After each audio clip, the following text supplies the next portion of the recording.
Has died following a shooting that happened Tuesday on Brahan Avenue in Huntsville. In a Wednesday update, Berry Hill says 34-year-old Demetrius Page was pronounced dead at the hospital. This comes after officers were called to the 2200 block of Brahan Avenue about 5:30 p.m. Tuesday for a report of shooting in progress. When officers arrived, they found a man later identified as Page suffering from a gunshot wound. Huntsville police say they transported to the hospital with life-threatening injuries. Despite life-saving efforts, Page succumbs to his injuries while receiving treatment. Huntsville Police Major Crimes Unit responded to the lead investigation. Police say the investigation determined a disagreement occurred between Page and another individual after Page unlawfully entered a home armed where he did not reside. An individual inside the home, who was also armed, fired a single round that struck Page. Police say that same round also struck another person inside the residence, who sustained minor injuries. Authorities say that second person was struck inadvertently. All evidence was presented to the Madison County District Attorney's Office, which police say determined no charges will be filed in the case. So a guy breaks into the house, and the homeowner shoots him. The bullet goes through him and hits somebody else that lives in the residence. The bullet that went through the home invader ended up killing the guy. And I like how they do this on here. You have a home invasion that kills the intruder. And then they put basically the guy's address where this happened in the article, so everybody knows where it happened. Oftentimes they'll do the news footage with the house right in the news footage so you can see the house that it happened in. So you take this guy who someone breaks into his house. Now say the guy he shot was a member of a gang.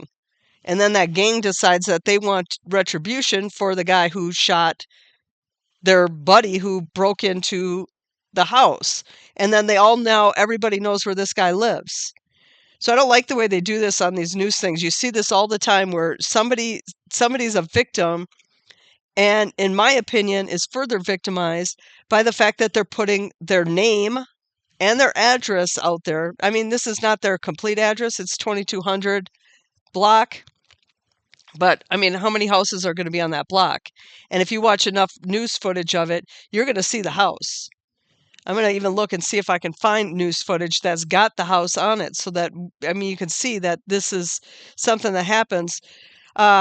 Fortunately for this guy, he stopped the threat, and the bullet that went through and hit the other person a resident in his house, fortunately, that person wasn't seriously injured, and this all ended fine. And this is exactly what somebody should do when somebody is inside their house is, stop the threat.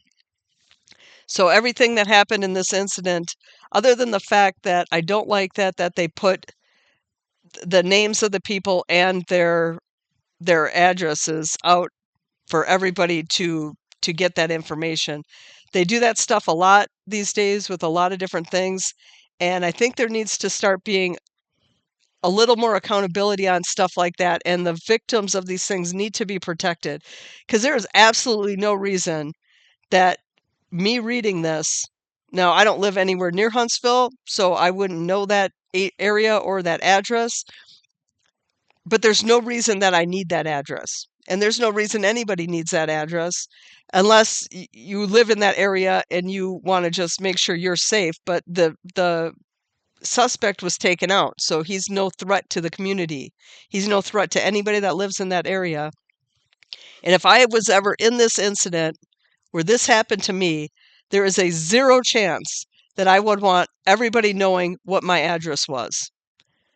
There's 0 chance. I wouldn't want my name out there. I wouldn't want my address out there. I wouldn't even want the block I live on out there, because as far as I'm concerned, that gets you far too close.